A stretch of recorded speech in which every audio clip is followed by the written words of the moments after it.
Semua kejuaraan dunia ada di sini. Vision Plus, House of Sports.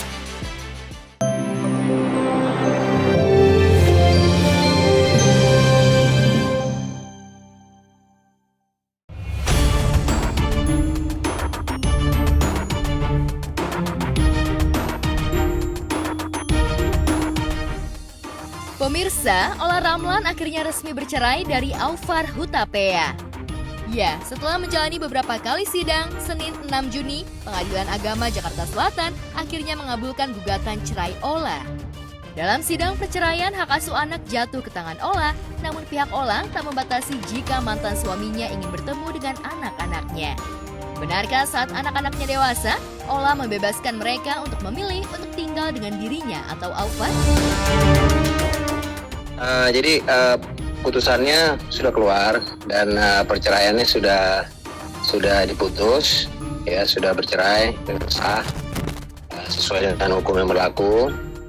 Lalu itu tuh menjatuhkan talak satu bain sugrah ya namanya. Lalu seperti yang saya sampaikan kepada sebelumnya sih nggak ada masalah apa-apa dan semua berjalan dengan baik. Baik itu bicara tentang perwalian, dana, mutah dan juga idah.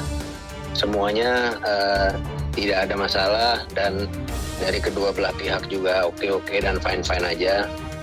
Seperti apa yang saya janjikan di awal bahwa saya akan mengawal ini sampai dengan selesai dan selesainya itu akan harmonis dan baik dan telah terlaksana. Ini perlu saya jelaskan, ini perlu saya luruskan nih. Ini bicara tentang hak asuh anak ya. Mungkin itu ada kesalahan dari informasi yang beredar. Karena nggak ada dinyatakan tentang hak asuh anak. Dinyatakannya adalah pemeliharaan. Karena ini kan di pengadilan agama sesuai dengan hukum kompilasi hukum Islam. Jadi kita bicara hadanah. Kita bicara pemeliharaan anak. Oke, bukan hak asuh anak. Kita bicara pemeliharaan anak. Dari awal memang sudah disepakati antara kedua belah pihak pemeliharaan anaknya itu ada di pihak Ola. Dan Aufar juga sama sekali tidak keberatan akan hal itu. Pemeliharaan berada pada penggugat, tapi tidak menutup bagi pihak tergugat untuk menyalurkan kasih sayangnya terhadap anak tersebut. Jadi penggugat tidak boleh menghalangi pihak tergugat untuk menyalurkan kasih sayang, bertemu ataupun ini namanya selaku ayah terhadap anaknya nggak boleh dihalangi. Cuma beradanya anak itu berada pada pihak penggugat gitu. Karena berada pada penggugat, maka penggugat tidak boleh menghalangi tergugat untuk bertemu anak, bertemu untuk memanjakan anak, menyalurkan kasih sayang, memberikan nafkah untuk anak keduanya tersebut gitu. Jadi bukan sama sekali tidak ada hak.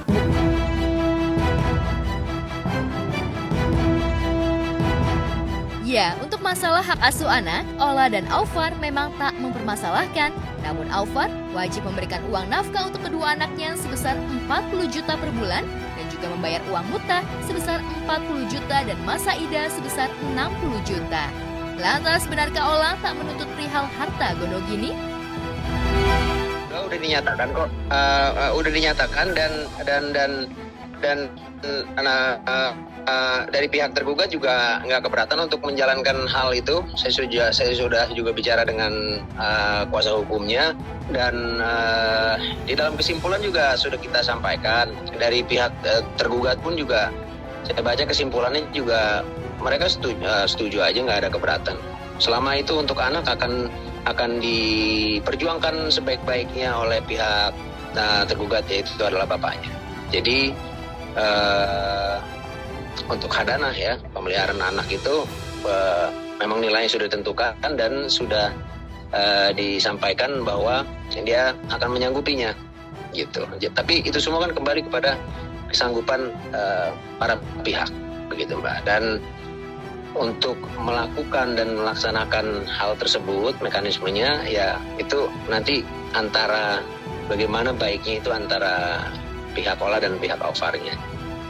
Ya kami terus karena juga bukan hanya sebagai lawyer, tapi juga kita juga kenal baik sebagai sahabat dan teman. Ya kita juga akan kawal itu agar supaya tidak akan terjadi masalah apa-apa.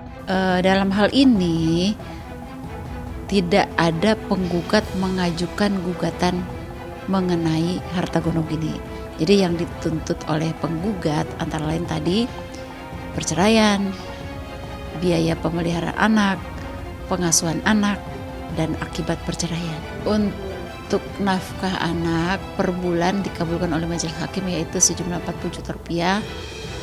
Untuk akibat perceraian juga dikabulkan. Senilai untuk mut'ah sejumlah 40 juta dan biaya nafkah selama masa iddah sejumlah 60 juta rupiah. Perceraian Ola dan Aufar memang mengejutkan publik. Pasalnya pasangan ini selalu terlihat harmonis meski sempat beberapa kali diterpa isu miring. Namun setahun belakangan, rumah tangga Ola dan Aufar yang sudah dibina hampir 10 tahun lamanya diterjang badai. Sayangnya, kali ini Ola yang awalnya berharap jika rumah tangganya bisa diselamatkan, nyatanya harus menelan pil pahit. Ola justru memilih mengakhiri biduk rumah tangganya dengan Aufar. Lantas, benarkah Ola lelah menghadapi sikap Aufar yang dikabarkan dekat dengan para wanita? Semuanya yang menilai hanya Yang Maha Kuasa. Saya di sini sebagai manusia hanya menjalani aja yang menurut saya, perasaan saya yang terbaik buat hidup saya dan anak-anak saya. Daripada kita bersama tapi malah berantakan, lebih baik kita berpisah tapi rukun damai. Kalau Mami terluka, lo karakter orangnya kan straightforward. Will you get back with the same cycle? Yes or no? Kalau pertemanan iya, kalau percintaan I don't know. Kepercintaan susah ya? Bisa ya, bisa enggak, tergantung. Tapi aku bisa di titik lelah, capek itu pasti nanti udah. Kalau udah kayak gitu, udah Selesai. Di balik senyuman yang selalu Ola tampakkan di hadapan publik, nyatanya ada luka yang selama ini disembunyikan Ola. Kepada sahabatnya Melanie Ricardo, Ola mencurahkan rasa sakit yang dialaminya. Lantas, benarkah sejak rumah tangganya berantakan, Ola mengalami anxiety attack? Mami kan ibaratnya kayak kacamata orang di luar adalah you failed on your first marriage. Ya mungkin Mami kan misalnya gagal di pernikahan pertama. Kalau orang menikah lagi di pernikahan kedua, kalaupun udah nggak kuat, dikuat-kuatin nggak sih Mi? Karena you know it's a second marriage. Ada pemikiran seperti itu, tapi pada akhirnya kan kita selain mungkin mikirin anak-anak, tapi kita juga harus mikirin diri kita sendiri. Karena kalau kita nggak bahagia, gimana aku bisa kerja, gimana aku bisa, ya people can feel. Iya, aku nggak tahu deh ya, aku nggak tahu deh ya, mungkin orang lain sih ngelihatnya gue sih normal-normal aja, tapi orang yang deket sama aku kayak Abah, kayak Mas Iwan almarhum itu, dia dari mata aku dia tahu, dia langsung nyamperin pasti meluk aku gitu. Dia tahu aku lagi luka, dia tahu aku lagi sakit. Dan aku kalau ada problem tuh makanya suka pengen cepet selesai. Iya, sama gue, persis. Nggak bisa nunda-nunda, itu aku sakit. Plus semenjak Mas Iwan gak ada kan aku punya anxiety problem. Aku kecemasan berlebihan, tangan aku dingin. Oh my god, iya benar. Iya tangan aku dingin, terus gitu. Terus aku OCD, aku on time. Gak bisa aku kayak tadi yang telat-telat gitu. Aku langsung gitu. Nah. Kembali gagal dalam pernikahan keduanya membuat Ola sempat terpuruk, namun demi anak-anak, Ola berusaha bangkit. Ola ingin membahagiakan anak-anak serta orang-orang yang berada di dekatnya. Lantas, jika nanti Ola ingin menikah lagi, seperti apa kriteria calon suami idaman Ola? Apa ya? Apa yang lu siapin? Nggak tahu sih, aku mungkin buatlah perempuan di luar sana, aku yakin ya mereka harus kuat aja. Karena kita perempuan ya bukan nggak butuh laki-laki ya, tapi we do need them, but we have to show them that kita juga kuat gitu. And we are matters. With or without them gitu.